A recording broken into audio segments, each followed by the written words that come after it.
નમસ્કાર, મંતવ્ય ન્યૂઝમાં આપનું સ્વાગત છે। હું છું કુંજ। નજર કરીએ વિસ્તારથી સમાચારો પર। રાજ્યમાં ગરમીમાં આંશિક ઘટાડો થયો છે, ત્યારે મોટાભાગના જિલ્લામાં તાપમાન 20 ડિગ્રી ઘટ્યું છે। પવનની ગતિમાં વધારો થતાં તાપમાનમાં ઘટાડો નોંધાયો છે। ત્યારે આ વચ્ચે રાજ્યમાં ધૂળની ડમરીઓ ઉડવાની આગાહી કરવામાં આવી છે। અમદાવાદ સહિતમાં ધૂળની ડમરીઓ ઉડવાની આગાહી છે। સૌથી વધારે તાપમાન રાજકોટમાં 41.2 ડિગ્રી નોંધાયું છે, જ્યારે અમદાવાદમાં 41 ડિગ્રી, ગાંધીનગરમાં 40.3 ડિગ્રી તાપમાન નોંધાયું હતું।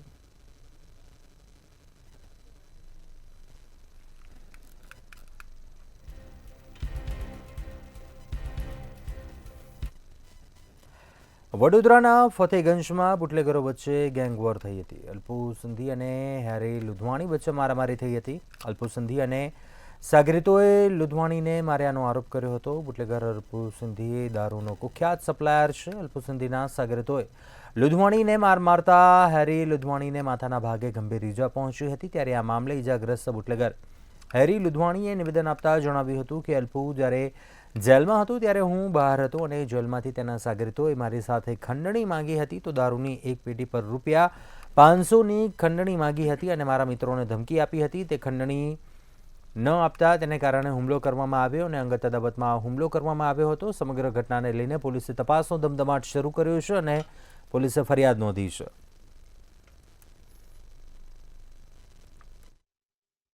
મારા ભાઈબંધને માર્યું હતું, દિનેશ લાલવાની કરીને છે। તો અમે કેસ કરવા ગયા હતા અલ્પુને ગોલુ ઉપર। જે ગોલુએ માર્યું હતું એ ને અલ્પુ જે કરાયું હતું એ। મારા ગોલુ એવું કે માર્યું મારા ભાઈબંધને કે હેરીને બોલાવી ₹2 લાખ લેવાના છે। તો મેં વારસિયા પોલીસ ચોકીમાં ગયો કમ્પ્લેન કરવા। મેં કીધું વારસિયાવાળાને એસએમ બસાવવાને કે સાહેબ આવી આવી વાત થઈ છે, આ લોકો પૈસા માંગતા હતા ને મારી જાનને જોખમ છે, તમે મને બચાવો। તો એ લોકો એવું કે તમે સબૂત લઈ આવો અલ્પુ વિરુદ્ધ।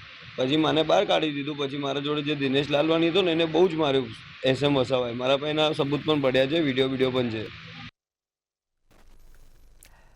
અમદાવાદના નરોડા વિસ્તારમાં આવેલ દેવાશીષ સ્કાય ફ્લેટ ખાતે રાત્રિના સમયે એક લિફ્ટ ત્રીજા માળેથી બેઝમેન્ટમાં પટકાઈ। સદનસીબે ઘટનામાં કોઈ જાનહાનિ થઈ ન હતી, પરંતુ લિફ્ટમાં સવાર 3-4 લોકો ઘાયલ થયા હતા। ઈજા પામેલા લોકોને પ્રાથમિક સારવાર માટે હોસ્પિટલ ખસેડાયા હતા। સમગ્ર ઘટનામાં ફ્લેટના રહીશો દ્વારા જણાવાયું હતું કે જ્યારથી અમે રહેવા આવ્યા છીએ ત્યારથી આ લિફ્ટની ફરિયાદ સતત રહેતી હતી। કોઈ દિવસ લિફ્ટ બંધ હોય તો ક્યારેક દરવાજા બંધ થઈ જાય। 2022માં પણ આવો એક કિસ્સો થઈ ચૂક્યો હતો, તેમાં પણ લોકોનો બચાવ થયો હતો।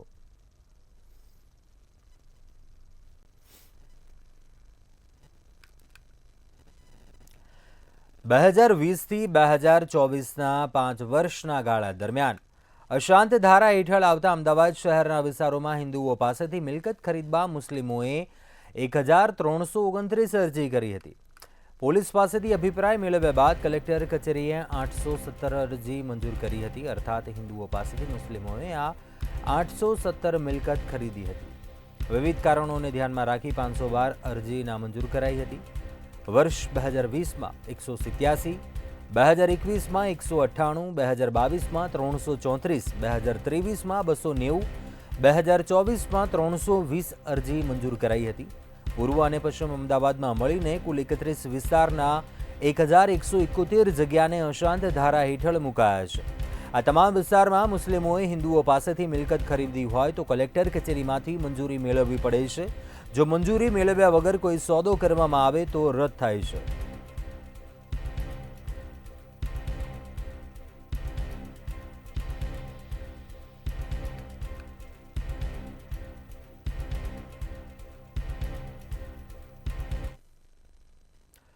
ગેડમાં 1534 કરોડની જાહેરાતની સામે કિસાન કોંગ્રેસ ચેરમેન પાલ આંબલિયાની પ્રતિક્રિયા સામે આવી। તેમણે કહ્યું કે આ વિસ્તાર માટે સરકાર મોડી જાગી છે। ગેડવાસીઓની લડતને કારણે સરકારે મજબૂરાને 1534 કરોડ જાહેર કર્યા। ત્યારે જાહેરાત કરાયેલા 1534 કરોડના કામોનું રોડમેપ સરકાર કેમ જાહેર કરતી નથી? અત્યારે ચોમાસું માથે છે, તૂટેલી નદીઓ ક્યારે રિપેર કરવામાં આવશે? જો ચોમાસા પહેલા તૂટેલી નદીઓ રિપેર ન થાય તો ફરી પંથક છે જળબંબાકાર થઈ જશે।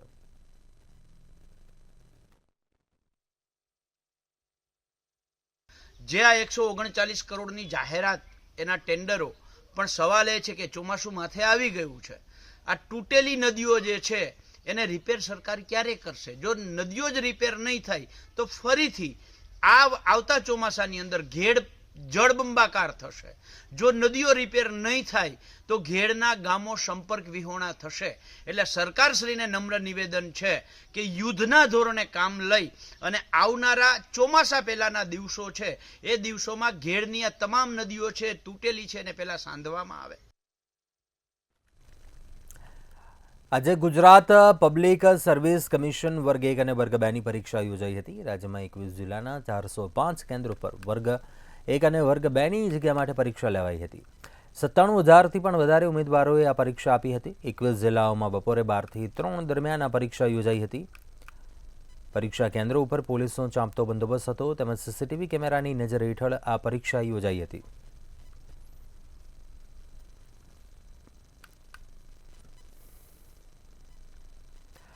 વડોદરાના ગાજરાવાડી વિસ્તારમાં ડમ્પિંગ સ્ટેશનની કામગીરીની સામે રહીશોમાં આક્રોશ જોવા મળી રહ્યો છે. ત્યારે ડમ્પિંગ સ્ટેશનની કામગીરીને લઈને સ્લોટર હાઉસને કારણે અગાઉથી રહીશો ત્રસ્ત થયા છે. પાલિકાની ડમ્પિંગ સ્ટેશનનો રહીશોએ વિરોધ કર્યો છે. ડમ્પિંગ સ્ટેશનની કામગીરીને લઈને સ્થાનિકો દ્વારા ભૂખ હડતાલની ચીમકી ઉચ્ચારી છે.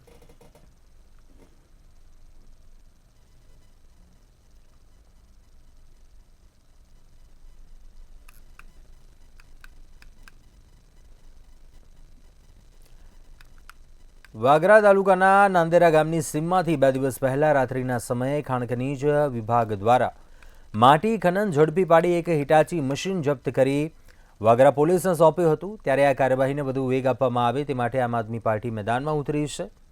ભરૂચ જિલ્લા પ્રમુખ પિયુષ પટેલ દ્વારા મદદનીશ ભૂસ્તર શાસ્ત્રી અધિકારીને લેખિતમાં રજૂઆત કરી હતી. કુલ 8 જગ્યાએ ગેરકાયદેસર માટી ખનન ચાલતું હોવાના આક્ષેપ સાથે આમ આદમી પાર્ટીએ ભૂસ્તર શાસ્ત્રીને લેખિતમાં રજૂઆત કરી, જેથી આ તમામ જગ્યાએ નિષ્પક્ષ રીતે કાયદેસરની કાર્યવાહી કરવાની આશા વ્યક્ત કરી હતી. અન્યથા આ ગેરકાયદેસર ખનીજ ખનન બાબતે ઉચ્ચ અધિકારીથી લઈ કોર્ટ રાહે જવાની પણ ચીમકી ઉચ્ચારી હતી.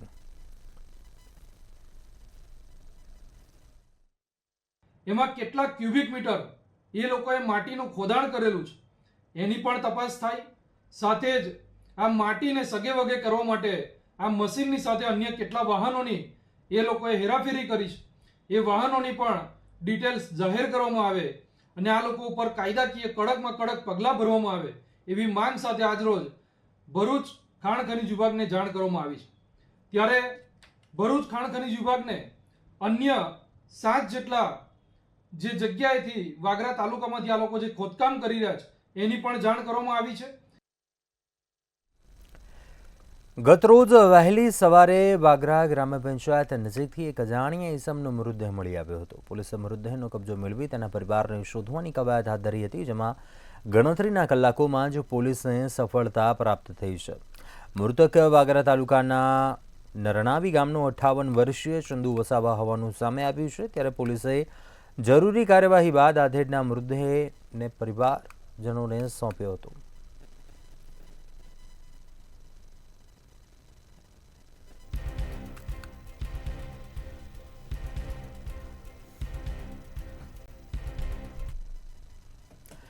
પાટણના ચાણસ્મા તાલુકાના વડાવલી ગામે તળાવમાં ડૂબી જવાથી મૃત્યુ પામેલા 5 વ્યક્તિઓના પરિવારજનોને સહાય આપવામાં આવી છે. કેબિનેટ મંત્રી બળવંતસિંહ રાજપૂતે નવા સર્કિટ હાઉસ પાટણ ખાતે મુખ્યમંત્રી રાહત ફંડમાંથી કુલ 20 લાખનો ચેક અર્પણ કર્યો હતો અને મૃતકોને શ્રદ્ધાંજલિ આપી તેમના પરિવારજનોને સાંત્વના પાઠવી હતી. ચાણસ્મા તાલુકાના વડાવલી ગામે દુર્ઘટનામાં મૃત્યુ પામેલા ફિરોઝ મલેક, મહેરા મલેક, સિમરન સિપાહી અને સોહિલ ખાન કુરેશીનો સમાવેશ થાય છે. આ તમામ મૃતકો વડાવલી ચાણસ્મા તાલુકાના રહેવાસી હતા. જ્યારે સહાય મેળવનાર પરિવારજનોએ મંત્રી અને સરકારનો આભાર વ્યક્ત કર્યો હતો.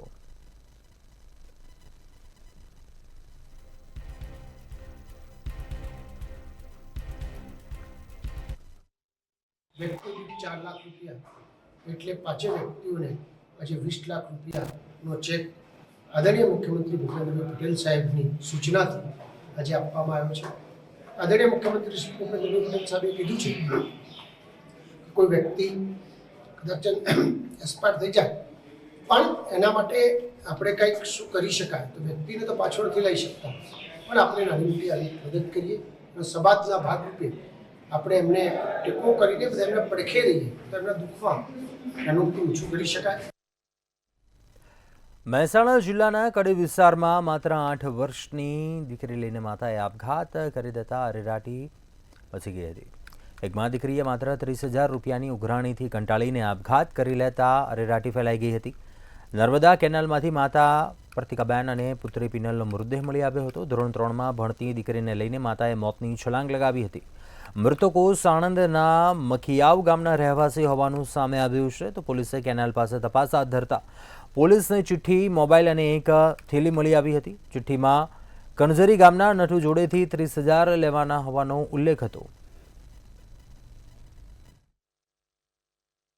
2 વ્યક્તિઓની ડેડ બોડી મળેલી હતી. તપાસ દરમિયાન ધ્યાન પર આવેલું હતું કે મૂળ સાણંદના રહેવાસી માતા તથા પુત્રી છે. જે પુત્રી છે એ 3જા ધોરણમાં અભ્યાસ કરતી હતી અને આર્થિક તંગીના કારણે તેઓ પાસે અન્ય એક વ્યક્તિ છે તે સતત ઉઘરાણી કરતો હતો અને તેઓને ધમકાવતો હતો. તે બાબતે તેઓએ સુસાઇડ નોટ મૂકી અને આ આત્મહત્યા કરેલી છે. તે બાબત પોલીસના ધ્યાન પર આવેલું છે.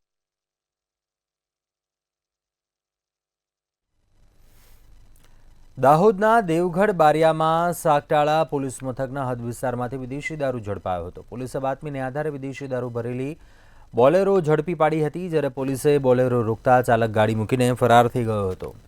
પોલીસને બોલેરોમાંથી બિયરના 1,944 ટીન મળી આવ્યા હતા. જ્યારે વિદેશી દારૂ સહિત ₹7.5 લાખનો મુદ્દામાલ જપ્ત કરાયો હતો અને 4 લોકોની સામે ગુનો નોંધી પોલીસે વધુ કાર્યવાહી હાથ ધરી હતી.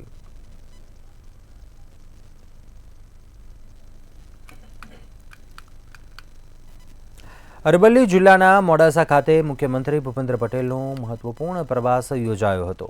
આ પ્રવાસ દરમિયાન કુલ 282.78 કરોડ રૂપિયાના વિકાસ કાર્યોનું લોકાર્પણ કર્યું, જેના થકી અરવલ્લી જિલ્લાના વિકાસને પણ નવી દિશા મળશે. ત્યારબાદ મુખ્યમંત્રી ભૂપેન્દ્ર પટેલ મોડાસાના બહેરામુંગા સ્કૂલ ખાતે દિવ્યાંગ સમૂહ લગ્નમાં નવદંપતીને આશીર્વાદ આપ્યા હતા.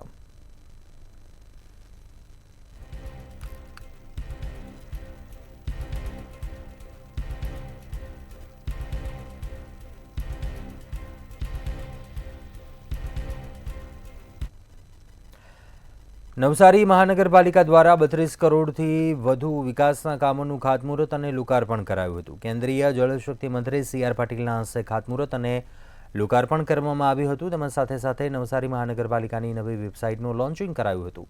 મહાનગરપાલિકાના સફાઈ કામદારોનું સન્માન કેન્દ્રીય જળશક્તિ મંત્રી CR પાટીલના હસ્તે કરાયું હતું. નવસારી મુકામે આજે મહાનગરપાલિકા દ્વારા 32 કરોડથી વધુ કરોડના કામો એનો ખાતમુહૂર્ત અને લોકાર્પણના કાર્યક્રમનું આયોજન કરવામાં આવ્યું હતું. અનેક મહાનગરપાલિકા દ્વારા જ્યારે નવી મહાનગરપાલિકા બની છે ત્યારે એનો મજબૂત પાયો નાખવાના નિર્ધાર સાથે કમિશનરશ્રી અને એમના અધિકારી અને કર્મચારીઓ દ્વારા પદાધિકારીઓને સાથે મળીને જે પ્રયત્ન થઈ રહ્યા છે એ ચોક્કસ વિકસિત નવસારી બનાવવામાં મહત્ત્વનો ફાળો આપશે એવો મને વિશ્વાસ છે. છોટાઉદેપુર જિલ્લાના બોડેલીમાં એક હિન્દુ બહેનની દીકરીનું મોસાળું મુસ્લિમ મામાએ ભરી હિન્દુ મુસ્લિમ એકતા ભાઈચારાનું ઉદાહરણ પૂરું પાડ્યું છે. દેશમાં રાજકીય ફાયદો લેવા કેટલાક લોકો હિન્દુ મુસ્લિમ કરી રહ્યા છે, ત્યારે એવા લોકોને લપડાક મારવાનું કામ દેશની જનતા કરી રહી છે. છોટાઉદેપુર જિલ્લાના બોડેલીમાં એક હિન્દુ બહેનની દીકરીનું મોસાળું મુસ્લિમ મામાએ ભરી હિન્દુ મુસ્લિમ એકતા ભાઈચારાનું ઉદાહરણ પૂરું પાડ્યું છે. એક અતૂટ ભાઈ બહેનનો પવિત્ર સંબંધ છે અને દુનિયામાં ખાસ કરીને ભારત જેવા દેશમાં ખૂબ જ મહત્વ છે. અને તેમાં પણ મુસ્લિમ ભાઈ અને હિન્દુ બહેન હોય ત્યારે આ સંબંધ કંઈક અનેરો જ જોવા મળે છે. અમારા મામા મોસાળી લઈને આવ્યા, બહુ સારું લાગ્યું. એમનો ખૂબ ખૂબ આભાર. આ સઈદભાઈ અમારા ભાઈ છે, અમારા ધર્મના ભાઈ માનેલા છે, અમારી જે સારા સંબંધી છે અને આજે અમારી ભોણીનું મોસાળું લઈને આવ્યા છે, એમને શુભ શુભ આભાર. આજે મારી દીકરીનું મેરેજ છે, સઈદભાઈ મંસૂરી એનું મોસાળું લઈને આવ્યા છે. અમારા સારા સંબંધ છે, 10 વર્ષથી ભાઈ છે અમારા ધર્મના, એટલે આજે મોસાળું લઈને આવ્યા છે. એક અલગ જ રસમ નિભાવવા નીકળેલા શહીદ મંસૂરી રાજ્ય અને દેશ માટે એક ઉમદા ઉદાહરણ રૂપ બન્યા છે. ઠાકરડા મીનાબેન તેમજ ઠાકરડા સોનલબેનના સગા ભાઈનું મૃત્યુ થતા શહીદભાઈ મંસૂરીને જ સગા ભાઈ માન્યા છે. મોટી બહેન મીનાબેન ઠાકરડા તેમજ દીકરા રાહુલનું મામેરું 8 વર્ષ પહેલા વાજતે ગાજતે ભર્યું હતું. ભાણાનું મામેરું ભર્યા બાદ આજે સોનલબહેનની દીકરી ઉર્વશીબહેનનું લગ્ન હોય અને મોસાળું, ઢોલ નગારા અને ડીજેની સાથે લઈને જવાનું આયોજન કર્યું હતું. સઈદભાઈના વાઈફ છું. આજે અમે મોસાળું લઈને આવ્યા છે. મીનાબેનના ઘરે પહેલાં મોસાળું ભર્યું હતું 8 વર્ષ પહેલાં, અને આજે એમના નાના બેન સોનલબેનના ઘરે ઉર્વશીનું મોસાળું મામેરું લઈને આવ્યા છે. અમારી જે મોં બોલેલી બેન છે સોનલબેન, એમને 12 વર્ષથી રક્ષાબંધન કરે છે, ભાઈબીજ કરે છે, અને આજે એમની દીકરી ઉર્વશીના લગ્નની અંદર આજે અમે મામેરું લઈને આવેલા હતા. અને ખૂબ સારા સંબંધ અને કોમી એકતાનું પ્રતીક એવું અમારું આજે વર્ષોથી ભાઈ બહેનના સંબંધો છે. આજના આ કડીકાળની અંદર જે મોસાળું એક કોમી કાલેક્ષનું વાતાવરણ આપણને આપી જાય છે, અને આ જે મોસાળું જે છે એ ખરેખર એવો સંદેશ આવે કે ભાઈ આપણે આ રીતે બધા એકમેક બનીને આ રીતે જો આપણે આપણી ફરજ નિભાવીએ તો ખરેખર આ સમાજની અંદર જીવન જીવવાની એક સાચી દિશા મળી જાય. અને આજે આ સોનલબેનને ત્યાં એમની દીકરીનું જે મોસાળું ભર્યું છે એ ભાઈને પણ ખૂબ અમારા તરફથી એમને ધન્યવાદ પાઠવીએ છે. ધર્મીની બહેનને ત્યાં મુસ્લિમ ભાઈ તેમના પરિવાર સાથે પહોંચ્યા હતા. ભાણીનું મોસાળું લઈને આવેલા મુસ્લિમ મામાનું ઠાકરડા પરિવારે ભાવભર્યું સ્વાગત કરી ફૂલહાર પહેરાવ્યા હતા અને તેઓનું મોં મીઠું કરાવ્યું હતું. ત્યારે હિન્દુ મુસ્લિમ ભાઈચારાની એક અનોખી મિસાલ જોવા મળી હતી. સુલેમાન ખત્રી, મંતવ્ય ન્યૂઝ, છોટાઉદેપુર. આગળ વાત કરીએ વડોદરામાં માંડવી દરવાજાના કાંગરા કર્યા મામલે વિઠ્ઠલ મંદિરના પૂજારી હરિઓમ વ્યાસની મુહિમ રંગ લાવી છે. હરિઓમ વ્યાસના રેસ્ટોરેશનની માંગ સાથેના વિરોધ પ્રદર્શન બાદ રાજકારણીઓ દોડતા થયા હતા. ત્યારે ભાજપ કોંગ્રેસ બાદ આજે રાજવી પરિવારના મહારાણી રાધિકા રાજ ગાયકવાડે માંડવી દરવાજાની મુલાકાત લીધી હતી અને પૂજારી હરિઓમ વ્યાસ સહિત હેરિટેજ કમિટીના સભ્યો અને આર્કિયોલોજિસ્ટ સાથે માંડવી રેસ્ટોરેશન મામલે ચર્ચા કરી હતી. આંચી શકાય અને રિપેર કરી શકાય, અને હેરિટેજ ટ્રસ્ટ આ બદલ કામ કરી રહ્યું છે. અને અહીંયા અમે એક્સપર્ટ્સને પણ બોલાવ્યા છે, અને એમનું શું કહેવાનું હશે એ શેર કરશે. પછી એ અમે ડીએમસી જોડે શેર કરશું, અને એક આશા છે કે આનું રિપેર થશે અને વ્યવસ્થિત રિસ્પોન્સિબલી આનું રિપેર થશે. એટલે એક ડિટેલ સર્વેની જરૂર છે, જેમાં મૂળ કોઝ આ ક્રેક થઈ છે તો કેમ થઈ છે. કોઈ બી બિલ્ડિંગમાં આપણે જ્યારે મૂળ કોઝ આપણે સરી દેવું છે કે મૂળ કોઝમાં જ્યારે ના જઈએ ત્યાં સુધી એ રિપીટ થયા જ કરશે. કે હમણાં આપણે ઉપરથી રિપેર કરી દઈએ, તમને એવું લાગશે કે આ બધું સ્ટેબિલાઇઝ થઈ ગયું છે, પણ 5-7 વર્ષ પછી જ્યાં પાછું ત્યાં એના લીધે. એટલે કોઈ બી મૂળ કોઝ, કોઈ બી ગ્રાઉન્ડ મુવમેન્ટ એક કોઝ હોઈ શકે, આજુબાજુના વાઇબ્રેશન હોઈ શકે, ઘણા બધા છે. એટલે એ પહેલાં આપણે આઈડેન્ટિફાઈ કરવા જરૂરી છે. ગુજરાતના રબારી સમાજના આગેવાન જયરામ સુરપુરા દ્વારા પ્રથમવાર શાહી સમૂહ લગ્નનું આયોજન કરવામાં આવ્યું છે. અમદાવાદના થલતેજમાં આવેલ ગણેશ ગ્રાઉન્ડ ખાતે આ સુવર્ણ અવસર યોજાઈ રહ્યો છે. આ શાહી સમૂહ લગ્નમાં મુખ્યમંત્રી ભૂપેન્દ્ર પટેલ પણ કન્યાઓને આશીર્વાદ આપવા માટે પધારી રહ્યા છે. સમૂહ લગ્નમાં 21 યુગલો પ્રભુતામાં પગલાં પાડી રહી છે અને તેમને ભેટ સ્વરૂપી 1 લાખની એફડી, સોનાનું મંગલસૂત્ર, કાનની બુટ્ટી, નાકની ચૂની, પાનેતરના 5100 રૂપિયા, ચાંદીની ઝાંઝર, સોનાની વીંટી અને કાંડા ઘડિયાળ આપવામાં આવશે.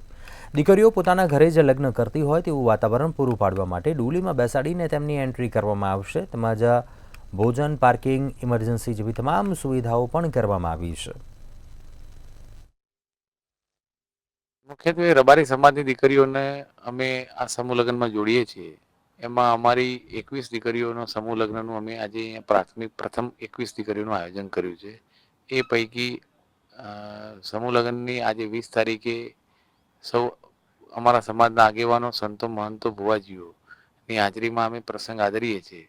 અમે ગુજરાત રાજ્યના મૃદુ અને મક્કમ મુખ્યમંત્રી શ્રી સાહેબને રજૂઆત કરવા ગયા હતા, સાહેબ આપ અમારા શાહી સમૂહ લગ્નમાં પધારો, અમે આ વિસ્તારમાં રહીએ છીએ. અને આ સમૂહ લગ્નમાં દરેક દીકરીને જેમ એના પોતાના બાપ પોતાના ઘરે ઠાઠથી જે લગ્ન કરાવતા હોય છે, વૈભવી લગ્ન કરાવતા હોય છે, એ જ રીતની અમે સરસ મજાની દીકરીને એન્ટ્રી આપવાના છીએ અને સરસ મજાની ચોરીમાં અમે બેસાડવાના છીએ.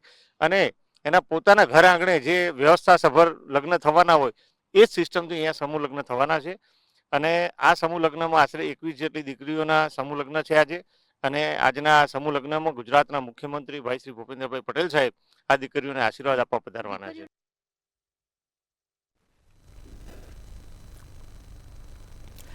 મહેસાણા શહેરમાં નાગલપુર વિસ્તારમાં અંબાજી માતાજી મંદિર પ્રાણ પ્રતિષ્ઠા મહોત્સવમાં કોમી એકતા અને ભાઈચારો જોવા મળ્યો હતો.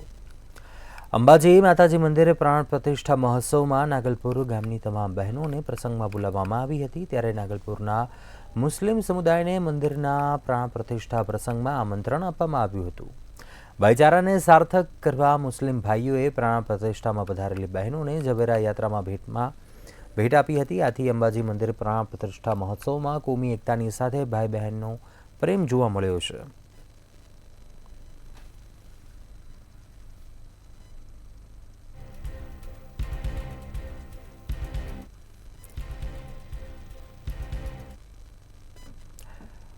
વકફ બોર્ડમાં બની બેઠેલા ટ્રસ્ટીઓએ લાખોની છેતરપિંડી આચરી અને અમદાવાદમાં આવેલી 100 કરોડની મિલકતોનું 20 વર્ષ સુધી ભાડું વસૂલી કર્યા બાદ બોર્ડમાં જમા ન કરાવ્યું અને સલીમ ખાન સહિત 5 ઝડપાયા. ગાયકવાડ હવેલી પોલીસે ઝડપી પાડ્યા છે. અમદાવાદના જમાલપુર વિસ્તારમાં આવેલી કાચની મસ્જિદ અને સહબડા કાસમ ટ્રસ્ટમાં ટ્રસ્ટી ન હોવા છતાં સલીમ ખાન સહિતના 5 લોકોએ વકફ બોર્ડની અને બોર્ડે એએમસીને આપેલી જમીન પર ગેરકાયદે દુકાનો અને મકાન બનાવી લાખો રૂપિયાના ભાડાની વસૂલાત કરી હોવાનું સામે આવ્યું છે. વકફ બોર્ડમાં ટ્રસ્ટી ન હોવા છતાં ખોટી ઓળખ આપી બોર્ડની મિલકતમાં રહેતા લોકો પાસેથી ભાડાની વસૂલાત પણ કરતા હતા. વકફ બોર્ડે એએમસીને શાળા માટે આપેલી જમીન પરની શાળા જર્જરિત થયા બાદ આરોપીઓએ ત્યાં નવી શાળા બનાવવાના બદલે ગેરકાયદે દુકાન બનાવી દીધી હોવાનું પણ સામે આવ્યું છે. મસ્જિદ પાસે રહેતા મોહમ્મદ રફીક અંસારીએ ગાયકવાડ હવેલી પોલીસ સ્ટેશનમાં ફરિયાદ નોંધાવી છે. અમારી જોડે અમારા મકાનો જે કાયદેસર છે ટ્રસ્ટના છે, બરાબર. બાકી આ લોકો અનલીગલી રીતે આ લોકો ટ્રસ્ટી નહોતા ને 20 વર્ષથી અમારી જોડે બધાની જોડે ભાડું ઉઘરાવી અને પૈસા વસૂલ કરતા હતા, બરાબર છે. અને અમારી મ્યુનિસિપાલિટીની એક શાળા હતી, અમારે ઉર્દુ સ્કૂલ હતી, એ પણ તોડીને આ લોકોએ દુકાન બનાવી નાખી, 10 દુકાન બનાવી અને ત્યાંથી પણ મોટું ભાડું વસૂલ કરતા હતા. બની બેઠેલા ટ્રસ્ટીઓએ શાળાનું બાંધકામ તોડી ગેરકાયદે દુકાનો ખડકી દીધી. જમાલપુરમાં કાચની મસ્જિદની પાસે રહેતા મોહમ્મદ રફીક અંસારીએ ગાયકવાડ હવેલી પોલીસ સ્ટેશનમાં ફરિયાદ નોંધાવી છે કે તેઓ વર્ષોથી કાચની મસ્જિદ ટ્રસ્ટની મિલકતમાં રહે છે. ટ્રસ્ટના તમામ જૂના ટ્રસ્ટીઓનું મરણ થઈ ચૂક્યું છે. મસ્જિદ ટ્રસ્ટમાં મસ્જિદને અડીને જમીન આવેલી છે. જમીન વર્ષો પહેલા ટ્રસ્ટ દ્વારા એએમસીને સોંપવામાં આવી હતી. એએમસી આ જગ્યા ઉપર સ્કૂલ બનાવી હતી. 2001માં ભૂકંપ સમયે સ્કૂલનું બાંધકામ જર્જરિત થઈ ગયું હતું. મોકાનો ફાયદો ઉઠાવી 2009માં બની બેઠેલા ખોટા ટ્રસ્ટીઓએ શાળાનું બાંધકામ તોડી પાડ્યું હતું અને બીજી ઉર્દુ શાળા બનાવી નહોતી. તે જગ્યા ઉપર 9 જેટલી દુકાનો બનાવી હતી, જેમાં સલીમ ખાને પોતાની સોદાગર કન્સ્ટ્રક્શન નામની ઓફિસ ખોલી હતી અને અન્ય 9 દુકાનો ભાડુઆતને ભાડે આપી હતી. જે ભાડું આવ્યું તે ટ્રસ્ટના એકાઉન્ટમાં જમા કરાવ્યું નથી અને કોર્પોરેશનમાં પણ જમા કરાવ્યું નથી.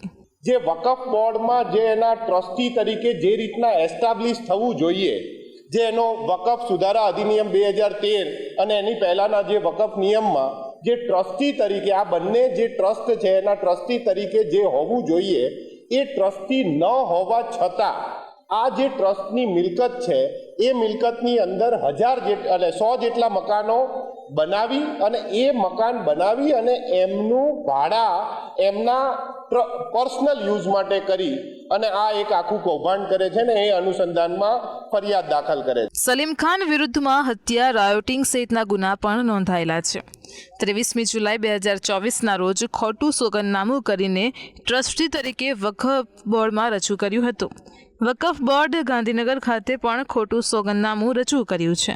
આમ સલીમ ખાન પઠાણ, મોહમ્મદ યાસર શેખ, મોહમ્મદ ખાન પઠાણ, ફેઝ મોહમ્મદ જોબદાર, શાહિદ અહેમદ શેખ આમ 5 વ્યક્તિઓએ ભેગા મળીને ટ્રસ્ટી ન હોવા છતાં વકફ બોર્ડની મિલકતમાં રહેતા અને દુકાન ધરાવતા લોકો પાસેથી ગેરકાયદેસર ભાડા વસૂલ કર્યા છે.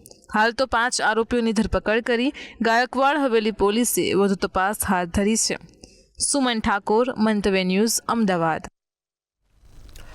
અન્ય મહત્વપૂર્ણ સમાચાર પર નજર કરીશું. તાપીથી સમાચાર સામે આવી રહ્યા છે. તાપી કલેક્ટરનો જિલ્લા શિક્ષણ અધિકારીને પરિપત્ર.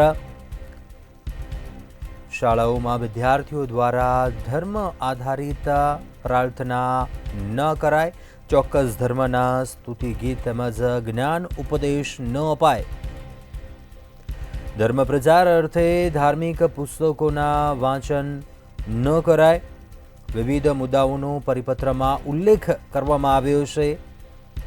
તાપીનો આ સમગ્ર મામલો છે તે કલેક્ટરે નોંધ લીધી છે અને જિલ્લા શિક્ષણ અધિકારીને પરિપત્ર જે મુદ્દાઓને લઈને ઉલ્લેખ કર્યો છે. શાળાઓમાં વિદ્યાર્થીઓ દ્વારા ધર્મ આધારિત પ્રાર્થના ન કરાવાય તેમજ ચોક્કસ ધર્મના સ્તુતિ ગીત તેમજ જ્ઞાન ઉપદેશ ન અપાય. છેલ્લા ઘણા સમયથી પ્રાથમિક શાળાઓ તેમજ સરકારી સ્કૂલોની અંદર મતાંતરણની પ્રવૃત્તિ ચાલતી હતી. જેવા કે ચાલુ સ્કૂલે કાર્યક્રમોમાં બાઇબલ પર ઉપદેશ આપવો, ગુરુ પૂર્ણિમાના ઉપદેશ આપવો અને આગળ વાત કરીએ અમદાવાદથી મહત્વપૂર્ણ સમાચાર સામે આવી રહ્યા છે. અમદાવાદમાં સ્થાનિક રહીશો જેઓ પરેશાન થયા, ગિરિરાજ રેસિડેન્સીના રહીશો પરેશાન થયા. સોસાયટીમાં માળખાગત સુવિધાઓનો અભાવ છે ત્યારે વારંવાર રજૂઆત કરવા છતાં પણ રહીશો સુવિધાઓથી વંચિત છે.